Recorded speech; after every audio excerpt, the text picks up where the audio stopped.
The Assassin class in Diablo 2 was officially introduced to players in the Lord of Destruction expansion. At least, I thought it was, until Diablo 2's lead artist Phil Shenk blew my mind when he discussed previously unknown information that we will explore in this video, which reveals the Assassin's true name, purpose in-game, real-world inspiration, and secret Diablo 2 vanilla introduction. So, without further ado, here is the confirmed, untold truth of the Assassin class's Easter egg in Diablo 2.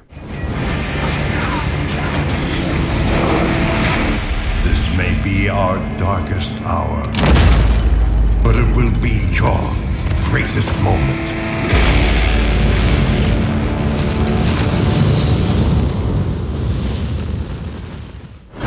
To start things off, let's look at a brief overview of the Assassin's history, which reveals the Assassins to be an ancient, clandestine order originally founded by the Vigieri mages to hunt down and eliminate rogue mages within their ranks, employing secret disciplines to combat and resist magical abilities of their elusive quarry. The Assassin's bag of tricks includes traps and other infernal devices, martial arts, and powerful mental abilities. Common people know nothing of the Assassins, but they're widely feared and respected by all those who employ the magic arts. To discover the Assassin class's hidden origins, we need to look no further than Diablo 2's class lineup. We know for a fact that a band of heroes defeated the prime evils. However, as there were only 5 confirmed heroes for vanilla Diablo 2, we don't actually know if all 7 started together from Act 1 in the broader story thanks to the expansion Lord of Destruction. It is therefore logical that the band of original classes meets up with the Druid and Assassin in Act 5, as both don't have any special NPC greeting dialogue in Acts 1 and 2. Of course, this could be because the devs couldn't get in touch with all the voice actors from those acts. However, we do officially meet an assassin in Diablo 2's vanilla Act 3 named Natalya, meant as a kind of preview for the Assassin class by the developers. Curiously, Natalya does not give any quests or quest rewards, but her dialogues are interesting for the plot points they touch on and what they reveal about the broader nature of the Order of Assassins. Greetings, hero. I've heard of your exploits and, I'm quite impressed. Very few mortals are capable of dealing with the 3 and their minions as you have. My name is Natalya. I am a hunter of evil, part of an ancient order sworn to hunt down corrupted sorcerers. If I could, I would gladly join your quest to stop the 3, but I must wait here for further news. I can't predict what will happen, but the danger is greater than we can know. Until I receive my orders, I'll assist you with the information I have.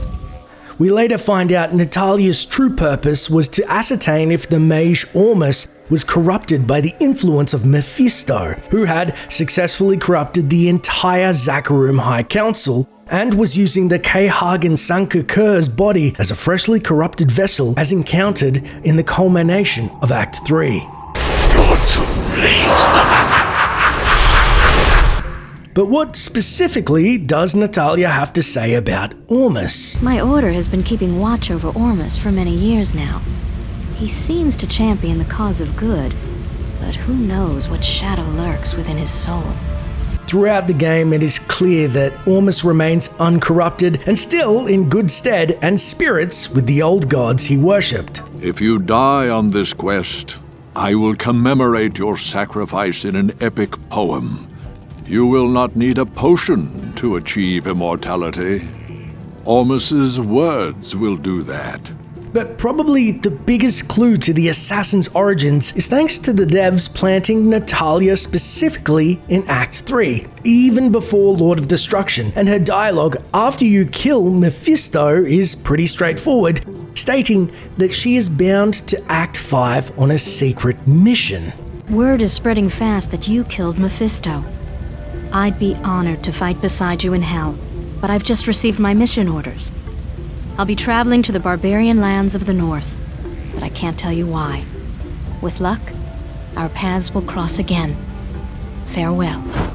This tale is from before. before Baal led his army. Before he breached the gates of Seshra and put the barbarian city to the sword. And this is pretty solid evidence that the assassin only joined the group of heroes for Act 5, but that also spawns a flurry of questions. The first is, why, after Natalya deemed Ormus a non-threat, would her organization order her to make a beeline for Baal instead of aiding the short-handed heroes in hell? Well, we need look no further than who specifically Baal corrupted for answers. Tal Rasha was widely revered as one of the most powerful mages in the Horodrim Order and Sanctuary. As such, he certainly would be of interest, specifically to the Order of Assassins, since that's their entire trade, hunting down rogue corrupted mages. In essence, Baal running off with Tal Rasha's body and knowledge to boot is probably the Order's biggest job yet, far bigger a threat to their Order specifically than, say, Diablo. Hence why the assassin was absent in Act 4 and made a beeline for Baal himself. Mysteriously, how the assassins got the info to head to the barbarian homelands is still unclear. But what is crystal clear is where the Untold Assassin's Easter egg comes into play, thanks to the developers themselves. Demonic speed, and then you appeared. Stop! The beast contained herein shall not be set free, not even by you.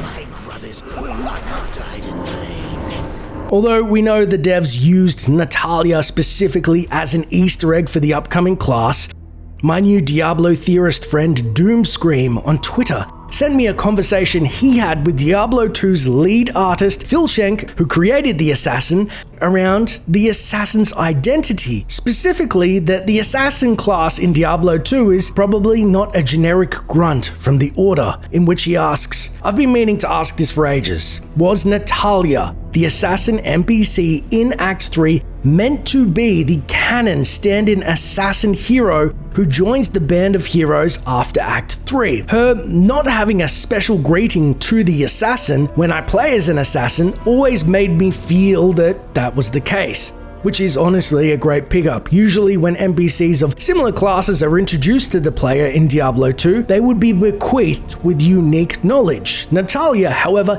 doesn't actually acknowledge the player's assassin choice in-game. Amazingly, Phil replied, yes, that was one of the things we were able to slip into D2 at the last minute, basically to foreshadow that what was coming in Lord of Destruction. But the gems don't stop there. Now on a roll, Doomscream, who should totally follow on Twitter, as well as Phil Shenk, as they both frequently gift the community with great Diablo info. Anyway, Doomscream then asked, do you remember the real-world inspiration for the assassin class? In recent years, she has become my most go-to class, to which Phil elaborated. For inspiration, this was before anime like Naruto, etc. To me, in the West, it felt totally fresh and new. I was also into the art books by Masamune Shiro, especially Blades.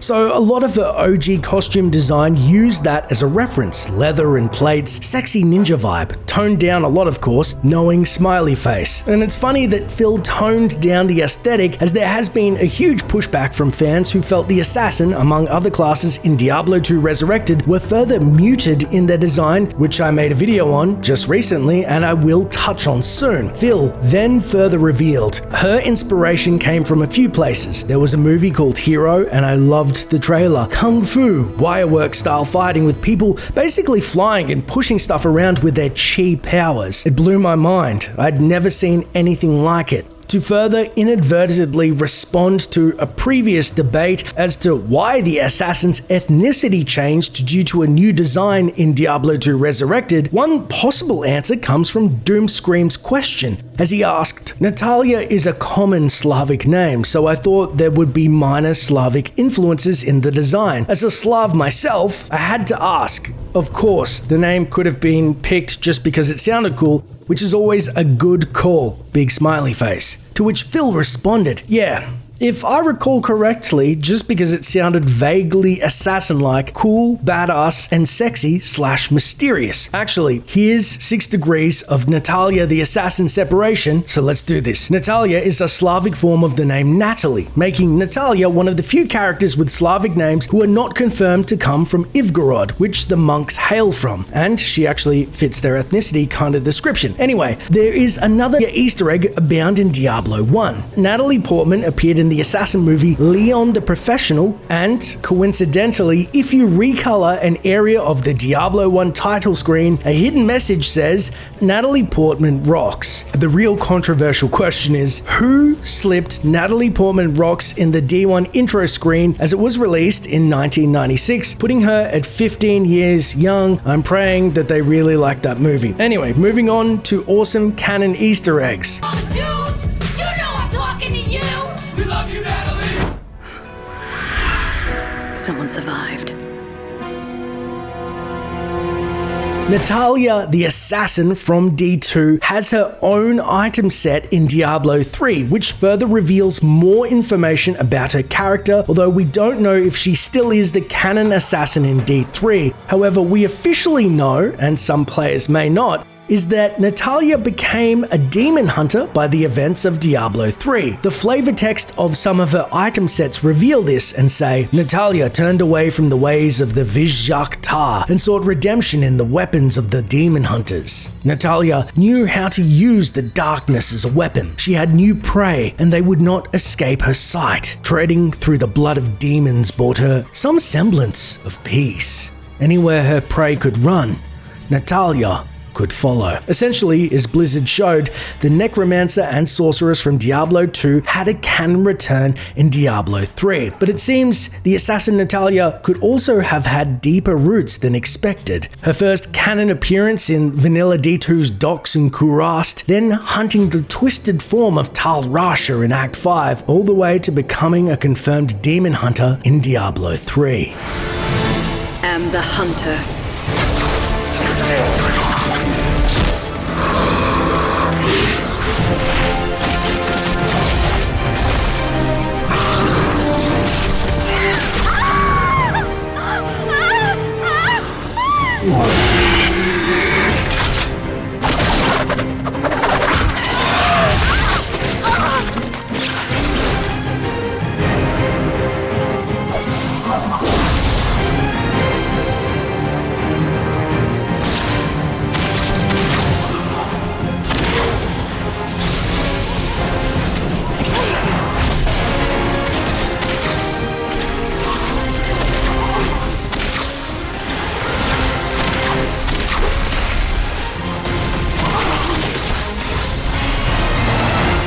Stand alone. And if they keep coming, I will never stop killing.